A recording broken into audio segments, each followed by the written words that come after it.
ഡൽഹി കാശ്മീർ യാത്രാ വീഡിയോയിൽ ഏറ്റവും കൂടുതൽ വന്ന ചോദ്യങ്ങളിലൊന്ന്, നിങ്ങൾ അവിടെ നിന്ന് കേരള ഫുഡ് കഴിച്ചിനോ, അല്ലെങ്കിൽ ഞങ്ങൾക്ക് അവിടെ കേരള ഫുഡ് കിട്ടുമോ എന്നുള്ളത്. ഇവരോടൊക്കെ പറയാനുള്ളത്, കേരള ഫുഡ് കഴിക്കണമെങ്കിൽ കേരളത്തിൽ മാത്രം നിന്നാൽ പോരെ, എന്തിനാ അങ്ങോട്ട് പോണേ. പിന്നെ പ്രായം കൊണ്ടും വേറെ വല്ല ആവശ്യങ്ങൾ കൊണ്ടും അത് മാത്രം കഴിക്കണം എന്നുള്ളവർ നെറ്റിലൊക്കെ അടിച്ചു നോക്കിയാൽ മതി കേട്ടോ. അല്ലാത്തവർക്കുള്ള വീഡിയോ ആണ്. 2-3 ഞാൻ കഴിച്ച വെറൈറ്റി ഫുഡുകൾ നിങ്ങൾക്ക് പരിചയപ്പെടുത്തി തരാം. ഹായ്, നമസ്കാരം. ആസൂസാണ്. അതെ, ഡൽഹിയിലുള്ള കറക്കങ്ങൾ നടന്നുകൊണ്ടിരിക്കുന്ന ഇടയിൽ മെട്രോയിൽ കണ്ട തിരക്കാട്ടോ അതൊക്കെ. ആദ്യം നമ്മൾ സെക്യൂരിറ്റി ചെക്കപ്പൊക്കെ കഴിഞ്ഞിട്ട് വേണം ഇങ്ങനെയുള്ള സ്ഥലത്തേക്ക് എത്താൻ. അവിടെ ഒരുപാട് ലൈനുകൾ കണ്ടെങ്കിൽ നമ്മുടെ കേരളത്തിൽ എറണാകുളം പോലെയല്ല, ഈ ഇഷ്ടം പോലെ ലൈനുകളുണ്ട്. നല്ല പോലെ നെറ്റിൽ നോക്കിയിട്ടില്ലെങ്കിൽ നമ്മുടെ റൂട്ട് മാറും. കാരണം അജ്ജാതി തിരക്കാ മെട്രോയിൽ. ആദ്യ സ്പോട്ട് നമ്മൾ ഹസ്രത്ത് നിസാമുദ്ദീൻ ദർഗയുടെ തൊട്ടടുത്തുള്ള ഒരു സാധാ ലോക്കൽ കടയിൽ കയറി നോക്കിയതാണ്. നല്ല പൂ പോലത്തെ റൊട്ടി. ആ റൊട്ടി കാണാൻ തന്നെ അടിപൊളിയായിരുന്നു കേട്ടോ. ഉണ്ടാക്കുന്നതും അത്യാവശ്യം നല്ല തരക്കേടില്ലാത്ത വൃത്തിയിലും കാര്യങ്ങളിലൊക്കെ തന്നെയാണെന്നുള്ളത് ബോധ്യപ്പെട്ടുകൊണ്ട് തന്നെയാണ് അവിടെ കഴിച്ച്.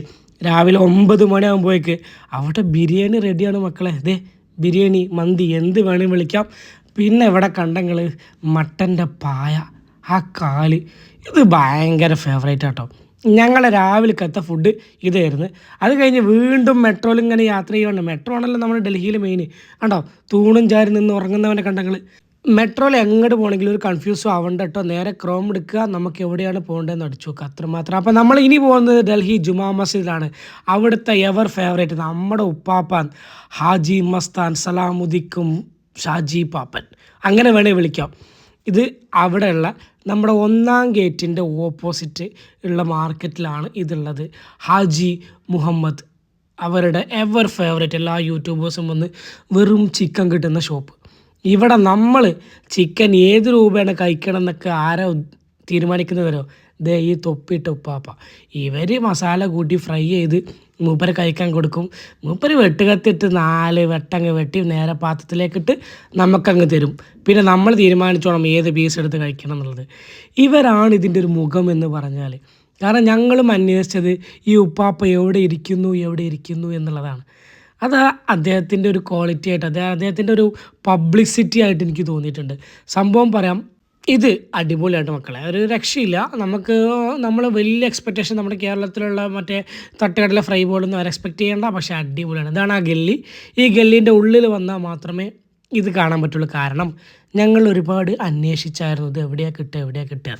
ഇനി വീണ്ടും മെട്രോയിലേക്ക് വരാം. മെട്രോയിൽ ഒരുപാട് പിന്നെ ഫുഡ് കോർട്ടുകൾ കണ്ടിട്ടുണ്ട് കേട്ടോ. ഈ ഫുഡ് കോർട്ടിൽ 20 രൂപയ്ക്ക് 25 രൂപയ്ക്ക് ഐസ്ക്രീം, പിന്നെ നമ്മളെ പെപ്സി കൊക്കോളൊക്കെ മെഷീന് കാര്യങ്ങളൊക്കെ ഇല്ലേ, അതൊക്കെ അവിടെ കിട്ടും. അപ്പോൾ ഇനി നേരെ നമ്മൾ കാശ്മീരുള്ള നമ്മൾ കഴിച്ചൊരു വെറൈറ്റി അല്ല, സ്റ്റിക്കാണ്, ബീഫിൻ്റെ സ്റ്റിക്കാണ്.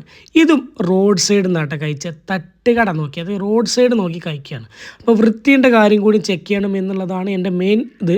ഇവിടെ നോക്കിയാൽ നിങ്ങൾ ഓരോ കാര്യങ്ങളും അലൂമിനിയം ഫോയിലിട്ട് ആ ടേബിളിൻ്റെ വൃത്തി നോക്കി, പിന്നെ ഒന്നും നോക്കിയില്ല, നേരെ 2 സ്റ്റിക്ക്. ഈ ഒരു സ്റ്റിക്കിന് 70 രൂപ. അതിൻ്റെ കൂടെ റൊട്ടി, അതിൻ്റെ സൈഡ്സ് കാര്യങ്ങളുണ്ടാവും. അങ്ങനെ ഞങ്ങൾ 3 പേരുണ്ട്, 2 എണ്ണം ഓർഡർ ചെയ്തു. കാരണം ഇത് എന്താണ് ഇതിൻ്റെ അവസ്ഥ എന്നറിയില്ലല്ലോ. പക്ഷേ കഴിച്ചൊക്കെ സംഭവം പറയാം, സംഭവം നല്ല വെറുതെ. ആ ഉള്ളിലുള്ള സാധനം ഉണ്ടല്ലോ, ചുവന്ന അടിപൊളിയായിരുന്നു. കാരണം ആ റൊട്ടി കൂട്ടി കഴിക്കാൻ അത് മാത്രം മതി എന്നുള്ളതാണ് ഏറ്റവും വലിയ സത്യം. റൊട്ടി ചൂടൊന്നും ഉണ്ടായിരുന്നില്ല, പക്ഷേ സംഭവം രസമായിരുന്നു. ആ പൈസയ്ക്ക് ഇത് ഭയങ്കര വർത്താണ് എന്ന് വേണമെങ്കിൽ പറയാം. ഇത്രയേ ഉള്ളൂ സ്ട്രീറ്റ് ഫുഡിൻ്റെ കാര്യത്തിൽ. നിങ്ങളൊക്കെ പോകുമ്പോൾ ശ്രദ്ധിക്കുക, നിങ്ങൾക്കൊണ്ട് കഴിയുന്ന ഭക്ഷണങ്ങൾ കഴിക്കുക. ഇനിയിപ്പോൾ കേരള ഫുഡ് വേണമെങ്കിൽ നിങ്ങൾക്ക് ഡൽഹി കേരള റെസ്റ്റോറൻറ്റ്സ് നെറ്റിൽ അടിച്ചു നോക്കിയാൽ കാര്യങ്ങൾ കിട്ടും. കാശ്മീർ പോയാൽ കുറച്ച് പണിയാണ്. അവിടെ ഞാൻ നേരത്തെ കാണിച്ചെന്ന റൊട്ടിയും ബട്ടർ ചിക്കനും കടയൊക്കെ കഴിച്ച് നിങ്ങളുടെ വിശപ്പ് അടുക്കേണ്ടി വരും. അപ്പോൾ അടുത്ത വീഡിയോ ആയിട്ട് കാണാം. അതുവരേക്കും ബൈ ബൈ.